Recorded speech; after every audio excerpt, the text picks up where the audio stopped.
Herkese Hong Kong havaalanından merhabalar. Biliyorsunuz ki en son vizemi bekliyordum stresli bir şekilde. Çünkü David'in vizesi geldi ve benim vizem gelmemişti. Ama bugün, yani bugün gelmedi ama sonuç olarak 2 gün önce sonunda ben de Vietnam vizesini aldım arkadaşlar. Vietnam vizesi hakkında size bilgilendirme yapmak istiyorum. Ben Vietnam'a gitmek için normal konsolosluktan vize almamız gerekiyor diye biliyordum. Ama galiba yaklaşık 3 ay önce gibi bir süre bu değişmiş ve artık biz de e-vizeye başvurabiliyormuşuz. O yüzden benim planlarım içinde normalde Vietnam yoktu. Ama biz bunu burada öğrenince dedik ki tabii ki de Vietnam'a gitmek istiyoruz. Yani çünkü herkes bizi Asya'ya gidiyoruz dediğimizde Vietnam'ı çok fazla önermişti. Sonra gerçekten online bir şekilde ben başvuru yaptım. Aslında çok fazla bir bilgi istemiyorlar. Sadece online başvuruda hani normal vize sürecinde vereceğiniz kişisel bilgileriniz dışında mesela nerede kalacaksınız, ne kadar süre kalmayı düşünüyorsunuz, nereden giriş yapacaksınız falan gibi sorular soruyorlar. Formu dolduruyorsunuz. Daha sonrasında da 23 euro, 24 euro gibi bir ücreti var. Bu 24 euroluk ücreti yatırdıktan sonra başvurunuz başlamış oluyor. Size başvurunuz onaylandığında mail gelmiyor. Onun yerine sizin her gün kontrol etmeniz gerekiyor. Vizeniz onaylandı mı, onaylanmadı mı diye. Onaylandığı zaman orada böyle normalde in progressing yazıyor ama onaylandığı zaman orada bir doküment görüyorsunuz. O dokümenti indiriyorsunuz. Orada zaten işte onaylandığına dair bir kağıt parçası oluyor ve bu şekilde sizin vizeniz olmuş oluyor. Vizem yaklaşık sanırım 2 haftada yani geldi. Ama mesela David'inki 1 haftada geldi. Yani aslında zaten beklenen sürede 3-5 gün arası, 3-5 iş günü arası diyorlar. Benimki biraz daha uzun sürdü. Bir de işte adınızı yanlış yazdığınızda ya da eğer tarih geçerli değilse, tarihiniz geçti mesela, giriş tarihinizi güncelleyin. İşte kalacağınız apartmanın ya da işte kalacağınız yerin açık adresini istiyorlar falan gibi. Size güncelleme için e-mail atabiliyorlar. Lütfen bu bilgiyi güncelleyin diye. Benim bir kere ismimde, bir kere de kalacağım yerde güncelleme yapmamı istediler. Hani ismim benim salaklığımdan yanlış yazmışım da kalacağım yeri de açık adres girmem gerekiyormuş. Ben sadece otel ismi yazmıştım. Bu şekildeydi yani. Ha bir de arkadaşlar David'e 3 aylık vermişler. Bana 1 aylık vermişler. Bir şey demek istemiyorum. Gerçekten bir şey demek istemiyorum. Şu Türk halkına yapılan zulüm hakkında bir şey demek istemiyorum yani. Sonuç olarak neyse gidiyoruz en azından, öyle diyeyim. Tabii daha sınırı geçmedik ama bir sorun olacağını sanmıyorum. Vizem var sonuçta elimde. Bugün Vietjet'le uçacağız. Vietjet'le uçmadık daha önce. Asya firmalarını deniyoruz gibi bir şey oldu. Thai Airways'le Bangkok'a gelmiştik. Hong Kong'a Air Asia ile geldik. Şimdi de Vietjet'le Vietnam'a gidiyoruz. Ondan sonrası için ne olacak bilmiyorum. Göreceğiz yaşayarak. Durumlar böyle. Ha, bu arada şunu söylemek istiyorum. Hong Kong polisi aşırı derecede böyle ciddiyetli, güvenlikten geçerken böyle her şeye aşırı dikkat ediyorlar. Onun dışında Vietjet'in check-in'inde çantamızı kıllattılar dediler. Bu biraz büyük boy falan, dikkat edin yani. O kapıda ödeme yapmanız gerekebilir bilmem ne. Ama tatlılar, ya da çok tatlılar bu arada yani. Hatta böyle kızlar falan kısacık saçlarını kesmiş bir güvenlik vardı falan. Bayıldım gerçekten. Bir de son olarak şunu söylemek istiyorum. Hong Kong'da garip bir şekilde size damga basmıyorlar arkadaşlar. Pasaportuma damga basın. Ben bir damga istiyorum ama damga basmadılar. Onun yerine size girişte böyle bir kağıt verdiler. Orada da şey yazıyordu mesela, işte o 3 ayın sonunda atıyorum ki 10 Nisan'a kadar kalabilir gibi bir kağıt öyle. Ama hiçbir giriş damgası, çıkış damgası yok.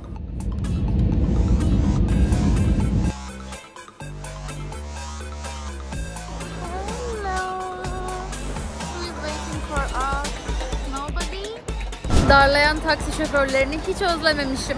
Tabii ki Tayland'da olduğu gibi burada da herkes darlamaca yani. Direkt atladılar üzerimize toksi diye. Vietnam çok stresli başladı gerçekten. İlk başta otobüsü bulana kadar zaten taksiciler darladı. Daha sonrasında da taksicilerden sonra da otobüse binmek için nakit gerekiyormuş. O yüzden ATM'ye gittim ben yalnız başıma. Orada ATM'de bir Türk'le karşılaştık. Türk'le konuşurken işte nasıl yapalım, ne edelim falan. Başka birisi arkadan bizim videomuzu çekmiş. Orada da bir tane İspanyol menüsü vardı ve bize dedi ki sizin videonuzu çekti bu arkanızdaki falan dedi. Bugün ne videosu, ATM'de videomu çekilir falan. Sonra çocuğun telefonunu açtırdık, dedi ki ben işte video kreatörüm, o yüzden çekmiştim, özür dilerim falan. Sildirdik çocuğa zorla. Ya zorla değil de çocuk zaten tamam dedi, sildi. Neyse bu hikayeyi sonra anlatacağım. Şu an otobüsteyiz. Otelimize vardığımızda rahat konuşuruz. Bir otobüs bileti aldık şimdi. Bunlarda para var. You can take it. Bunlar da yırtılmayanlardanmış yine. Atın kardeşim sıfırları. Türkiye gibi olun, birazcık örnek alın. Ağzına kadar doldurdular böyle yerlerle. Sonuna geçeceğim. Gördüğünüz gibi. Hava da berbat. Yani o yüzden iyice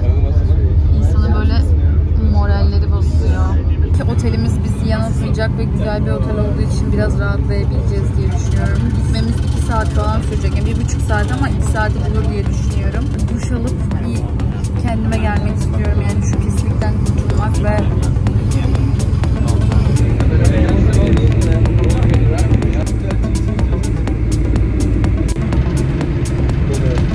gördüğünüz gibi yağmur yağıyor. Böyle bir durakta indik. Bilmiyorum. Bütün turistler hala gitmeye devam ediyordu. Ama bizim burada inmemiz gerektiğini söylüyordu Google. Burada indik ve böyle otobüs durağında küçük küçük malzeme satıyorlar ve insanlar oturmuş bayağı çay falan içiyor. Çok enteresan. Bir şeyler satıyorlar, yiyecek falan.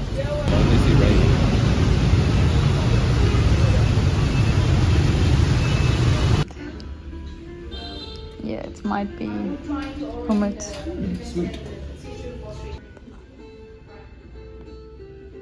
Otobüste para vermemizle birlikte böyle 1 ton para bize geri verdiler. Çünkü 200 binimiz vardı ve para üstü olarak bunları aldık. Ama o kadar karışıktı ki yani çocuk böyle full karıştırarak verdi ve asla kaç para verdiğini anlamadım. Şu an oradan 30 bin eksiğimiz var, yani şöyle 30 bin eksiğimiz var. Az para değil, binlik. Muhtemelen binlikte hiçbir şey yapamıyorsun falan gibi saçma sapan. 100 binlik var, 200 binlik var. Paralar böyle. Nasıl bu sistemi çözeceğiz bilmiyorum. Evet, duş aldık, bir böyle azıcık da olsa kendimize geldik. Çok gelemedik yani ama dışarı çıkıp yemek yiyeceğiz çünkü şu an açlıktan geberiyorum. Görelim bakalım bir ilk keşifler. Şimdi buranın meşhur yemeklerinden biri olan Vietnam'da buncha diye bir yemek varmış. Biz de böyle buncha yapan bir yere oturduk. Thank you. Böyle geliyor. Böyle biraz noodle var. Ama işte pork olduğu için benim için çok bildiğin köfte. Oh yes, yes, yes. Garlic and chili. Thank you. Adam kendisi atı verdi içine. Ay çok komik. Böyle köfte yani. Suyun içerisinde domuz köftesi gibi bir şey. Burada da bize böyle bir yeşillikler getirdiler. David yiyecek bilmiyorum ben. Bir de galiba spring roll bunlarda. Buranın spring roll'u böyle olabilir. Emin değilim. Allah'ım, karnımda ağrılar, kramplar girdi açlıktan ama hala bir şey yiyemiyorum. Çünkü yani pork her yer domuz opsiyonu, yani başka hiçbir şey yok. Çok beğenmiş bir tepki verdi. Really? What is like taste? I know, it just like the way it's cooked or something like that. It just tastes so good. Even the sauce itself is pretty good. Küçücük bir parça aldım. Bildiğin tadı köfte. It's köfte. Yeah. Sulu köfte yani. Ama böyle bizim patates yemeği gibi değil de. Yiyeceğiz artık birazcık, ne yapalım. Bir tane de buranın spring roll'undan söyledim. Buranınki bayağı Tayland'ınkinden değişik yani baktığınızda. Daha ince bir hamur ama kat kat ve daha büyük. İçerisinde neler var göreceğiz. Deneyelim bakalım. Oh, it's so hot. Nasıl bu kadar sıcak lan?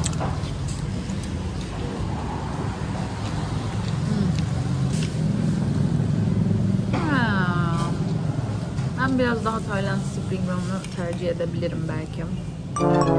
Bunun içinde bayağı garip şeyler var. Bu hızlı bir atıştırmalık gibi, hemen onu yedik. Ben biraz tırtıkladım yani David'inden diyebiliriz. Şimdi başka bir yere oturduk. Hemen başka bir şeyler söyledik. Ne söyledik? Ben kızarmış pirinç ve beef söyledim. David de noodle söyledi galiba, beefli. Bir de 2 tane Hanoi birası deneyeceğiz. Bira 1 euro arkadaşlar mekanda. Yani burada market fiyatları herhalde çok ucuz olacak diye düşünüyorum. Bayağı ucuz çünkü. Yani şu an bana nedense böyle Tayland'dan bile ucuz bir hava verdi. Yemekler de genelde 2 euro falan. Ne kadar hijyen vardır bilmiyorum yani. İşte burası da böyle. Burada snake'ler düşüyor falan. Masada böyle şeyler var. Kadın tam olarak şuraya oturup bizden öyle sipariş aldı, yanımıza oturup. Geleneksel bir yer herhalde. That's a mirror. Evet, ben pirinç söyledim sanıyordum ama noodle söylemişim. David de çorbalı noodle söyledi. Biraz acı gibi yani. O açıdan çok sevemedim ben. Böyle çok soğuk değil. Soğan istemem ben. Soğanları alalım şöyle.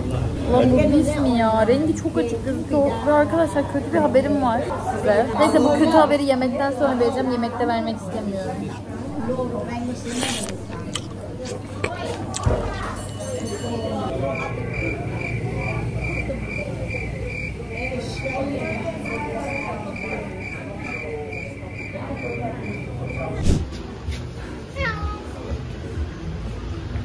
David'in ilgisini çekti.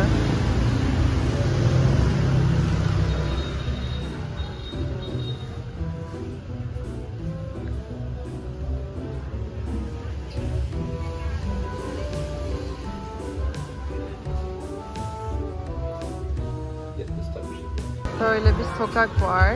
Burası galiba gece marketi olduğunu düşünüyoruz. Çünkü bize oteldeki kadın gece marketi var dedi. İşte hediyelik eşyalar, takılar, ev eşyaları, porselenler, magnetler. Bakın şöyle ne ararsanız var. Tatlı bir yer.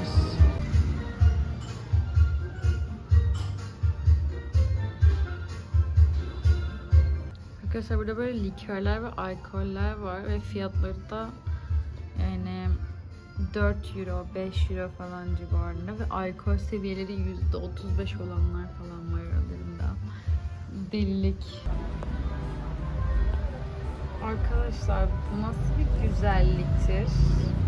Gördünüz mü güzelliği? Neyse çok rahatsız etmek istemiyorum. Gerçekten güzel gözüken bir alışveriş mağazası. Böyle tamamen oyunlar ve oyuncaklardan ibaret.